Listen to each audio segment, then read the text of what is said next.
আসসালামু আলাইকুম রহমতুল্লাহি ওবরকাতুহ। সম্মানিত দর্শক, 2025 সনের জানুয়ারি মাসে এসে রাজনীতির যে কতগুলো গুণগত পরিবর্তন, এই পরিবর্তনকে আপনারা লক্ষ্য করেছেন? 2024 সনের ডিসেম্বর মাসে কিংবা নভেম্বর মাসে সরকারের যে দুর্বলতাগুলো ছিল, আর 2025 সনের জানুয়ারি মাসে সেই দুর্বলতাগুলো থাকা সত্ত্বেও সরকারের যে আচার আচরণে যে মৌলিক পার্থক্য, সেটা কি আপনি লক্ষ্য করেছেন? কিংবা রাজনৈতিক দলগুলোর মধ্যে এক ধরনের আত্মবিশ্বাস যেভাবে 2024 সনে ছিল, সেটি জামাত, বিএনপি এবং তাদের যে সহযোগী ইসলামিক যে দলগুলো এবং অন্যান্য ছোট ছোট রাজনৈতিক দলগুলো, তো তাদের মধ্যে যে দৃঢ়তা ছিল, আত্মবিশ্বাস ছিল এবং সবাই যার যার অবস্থান থেকে সরকারকে স্কুইজ করার চেষ্টা করছিলেন। কিন্তু 2025 সনে এসে সেই রাজনৈতিক দলগুলোর দৃঢ়তা দুর্বলতায় পরিণত হয়েছে।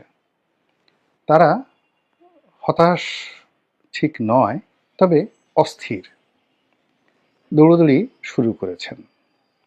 তারা অনেকেই সিদ্ধান্ত পরিবর্তন করেছেন এবং যেভাবে তারা চলার জন্য কিংবা আগামীতে প্রতিটি কাজ যেভাবে করার জন্য তারা প্রস্তুতি নিয়েছিলেন, সবকিছু কেন যেন এলোমেলো হয়ে গেছে। কয়েকটা উদাহরণ দিলেই বুঝতে পারবেন। যদি সমন্বয়কদের কথা ধরেন, প্রথম তাদের দিয়ে শুরু করি। যারা সরকারে রয়েছেন 3 জন, তারা বারবার রাজনৈতিক দলগুলোকে উত্তেজিত করছে এবং সেই উত্তেজনার বশবর্তী হয়ে রাজনৈতিক দলগুলো আবার রেসপন্ড করছেন। ইট মিনস আপনাকে যে উত্তেজিত করতে পারে, তুলনামূলকভাবে সে ভালো অবস্থানে আছে। এখন 3 জন তরুণ উপদেষ্টা সরকারে আছেন, তারা যে কথাই বলছেন ওটা সংবাদপত্রে লিড নিউজ হচ্ছে।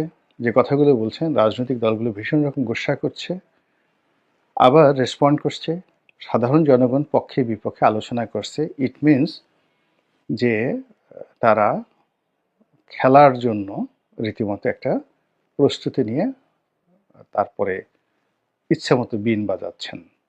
গেল সমন্বয়কদের সেই অংশটি।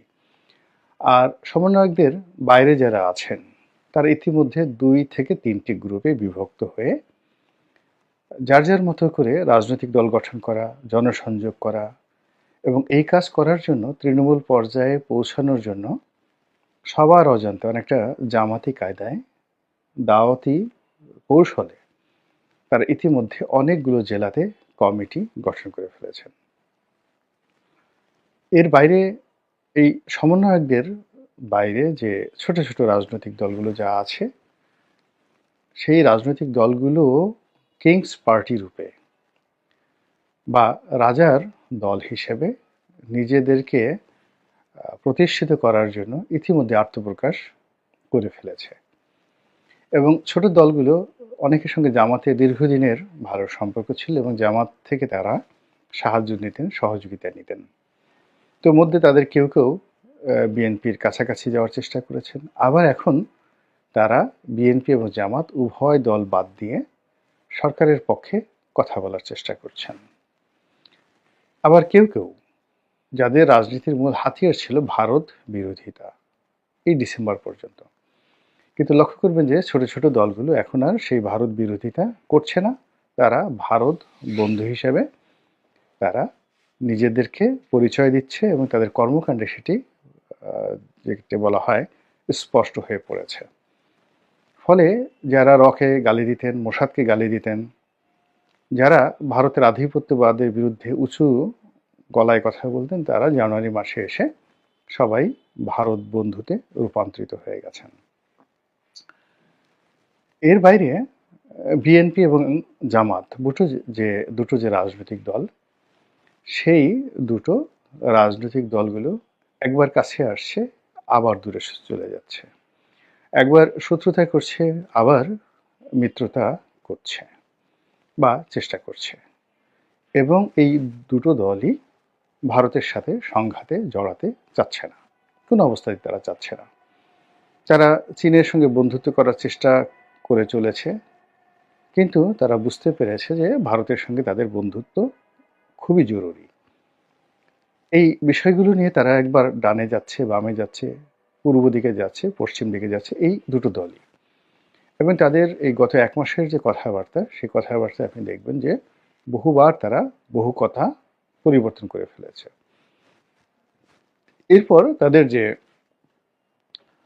রাজনীতির, যেটিকে বলা হয় পোলারাইজেশন, এটিও স্থির থাকছে না। একবার বরফ তৈরি হচ্ছে, আবার বরফ ভেঙে যাচ্ছে। প্রথম দিকে জামায়াত ইসলামী যেভাবে রাজনৈতিক জোট করার চেষ্টা করেছিলেন ছোট ছোট দলদেরকে নিয়ে, তারপর জাতীয় পার্টিকে নিউট্রাল করে কিংস পার্টিদেরকে সেকেন্ড কমান্ড করে ইসলামী দলগুলোকে ফান্ডামেন্টাল তাদের বন্ধু করে তারা এগোনোর চেষ্টা করেছিলেন, এবং প্রধান রাজনৈতিক শক্তি আগামী ৫ বছর সরকারের সঙ্গে সেই বিভিন্ন টালবাহানা করে সময় ক্ষেপণ করে নিজেদেরকে আরও শক্তিশালী করার। কিন্তু তাদের হঠাৎ করে মনে হয়েছে যে ২০২৫ সনের মধ্যে নির্বাচন যদি হয়ে যায়, তাহলে সেক্ষেত্রে তো তারা আবার সেই ১৯৭১ সনের মতো অ্যাবান্ডেন্ট হয়ে পড়বেন। কাজেই সরকারকে সহযোগিতা করার জন্য তাদের যে প্ল্যান এ, তার সঙ্গে সঙ্গে ২০২৫ সনে যদি নির্বাচন হয়ে যায়, এই জন্য তারা প্ল্যান বি কে সামনে নিয়ে আবার কাজ করছেন। এবং এই দুটো প্ল্যানকে বাস্তবায়ন করতে গিয়ে ইতিমধ্যেই তাদের অনেক সর্বনাশ হয়ে গেছে। বিএনপির যেটা হচ্ছে সেটি হলো, বিএনপির প্ল্যান এর বাইরে প্ল্যান বিতে যাওয়ার কোনো সুযোগ নেই। মানে তাকে ২০২৫ সনের মধ্যেই নির্বাচন করাতে হবে, এটা বিএনপির একটা জিদ। এবং বিএনপি যদি এই কাজটি করতে না পারে, তাহলে ২০২৬ সন থেকে বিএনপির অস্তিত্ব নিয়ে টানাটানি শুরু হবে। এমনকি সরকারের কাঠামোগত পরিবর্তন আসবে, সরকার জাতীয় সরকারের দিকে চলে যেতে পারে, কিংবা আরেকটি ১/১১-র মতো একটি ছায়া সরকার সেখানে প্রতিষ্ঠিত হতে পারে, এবং পুরো সরকারের যে ক্রোধ এবং সরকারের যে দমন পীড়ন, এটি প্রথমে আসবে বিএনপির ওপর। আর বিএনপির উপরে সেই দমন পীড়নের জন্য সরকার করবে কি, জামাতকে, জাতীয় পার্টিকে, এমনকি আওয়ামী লীগের কে অফিসিয়ালি সার্টিফিকেশন না দিয়ে ছাত্রলীগ, যুবলীগ তাদেরকে বিভিন্ন নামে মাঠে নামিয়ে দেবে রাজনৈতিক ব্যালেন্স করার জন্য। এর ফলে বিএনপি নামক যে দলটি গত প্রায় ১৭-১৮ বছর ধরে যে দুর্ভোগ দুর্দশার মধ্যে রয়েছে, সেই দুর্ভোগ দুর্দশা আরও বহুগুণে বেড়ে যাবে। আগে যারা প্রথম জেনারেশন রাজনীতিবিদ ছিলেন, তারা তো প্রায় সবাই বয়সের কারণে, অবস্থার কারণে ভীষণ রকম দুর্বল হয়ে পড়েছেন। আর এই জেনারেশনে যাদের বয়স ৬০-এর নিচে, যাদের হাতে নেতৃত্ব ছিল এবং যারা ভালো কিছু করবে, দলকে নেতৃত্বের পর্যায়ে নিয়ে যাবে, তারা যদি ২০২৬ সনের মধ্যে নিজেদেরকে প্রতিষ্ঠিত না করে, উল্টো সেটা সামরিক সরকার হোক, বেসামরিক সরকার হোক, ইউনুস সরকার হোক, তাদের দ্বারা যদি দমন পীড়নের শিকার হয় এবং রাজপথ যদি উত্তপ্ত হয়ে তারা যে কোনো কারণে শিবিরের হাতে, জামাতের হাতে লাঞ্ছিত হয়, থানা পুলিশ প্রশাসন যদি তাদের কথা না শুনে, সর্বমোট ৩০ থেকে ৪০ দিনের মধ্যে এই দলের মধ্যে একটা আতঙ্ক ছড়িয়ে পড়বে, এবং সেই আতঙ্ক কাটিয়ে উঠে বিএনপির শীর্ষ নেতৃত্ব যে রুখে দাঁড়াবেন, ওই অবস্থা বাংলাদেশে যারা আছে তাদেরও নেই, দেশের বাইরে যারা আছে তাদেরও নেই।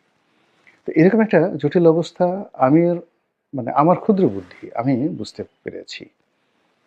তো ডক্টর মোহাম্মদ ইউনূস বা তার যারা সঙ্গী সাথী, তারা তো আরও অনেক যোগ্যতার সম্পন্ন, তাদের সঙ্গে দেশি বিদেশি আরও অনেক মানুষের যোগাযোগ রয়েছে। কাজেই তারা বুঝতে পেরেছেন, আর বুঝতে পারার কারণে তারা এখন আর রেসপন্ড করছেন না। কোনো রাজনৈতিক দলকেই আর আগের মতো কদর তারা করছেন না, পাত্তা দিচ্ছেন না। এবং সেই পাত্তা না দেওয়ার মূল কারণটা হলো যে বেশ কয়েকবার তারা রাজনৈতিক দলগুলোর সঙ্গে বৈঠক করেছেন, তাদের কথা মতো চলার চেষ্টা করেছেন, তাদেরকে তোয়াজ তদবির করার চেষ্টা করেছেন, যার ফল ডক্টর মোহাম্মদ ইউনূসের জন্য ভালো হয়নি, আসিফ নজরুল সাহেবদের জন্য ভালো হয়নি। তো এর ফলে তারা চিন্তা করলো যে এই মুহূর্তে ধীরে ধীরে রাজনীতির যে কূটচাল তার থেকে বের হয়ে এসে তারা যদি শেখ হাসিনার যে নীতি, আমলাতান্ত্রিক যে নির্ভরতা, আপাতত সেটির দিকে তারা এগোতে থাকে, তুলনামূলকভাবে তারা ভালো থাকবেন। এবং সেই কাজটি তারা ইতিমধ্যে শুরু করেছেন। এবং ডক্টর মোহাম্মদ ইউনূস, সবাই বলার চেষ্টা করেছিলেন যে তিনি হয়তো সুইজারল্যান্ড থেকে ফিরে আসবেন না। আওয়ামী লীগ, এমনকি বিএনপির অনেক বড় বড় বুদ্ধিজীবী, তারা বেশ পাণ্ডিত্য নিয়ে বলেছেন যে উনি ভীতু টাইপের মানুষ, ঝক্কি ঝামেলায় জড়াতে চান না, এবং উনি এই যে এই সুযোগে সুইজারল্যান্ড গিয়েছেন, তো সেই সুইজারল্যান্ড থেকে তিনি আর ফিরে আসবেন না।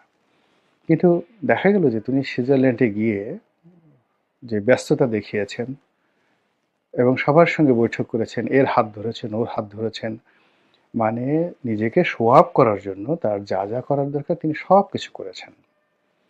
তারপর তিনি বাংলাদেশে এসে একেবারে খামোশ হয়ে বসে আছেন। একটা মানুষ যখন নীরব হয়ে যায়, কথা না বলে, আপনার আমার সবার উচিত হলো সেই মানুষটিকে ভয় করা।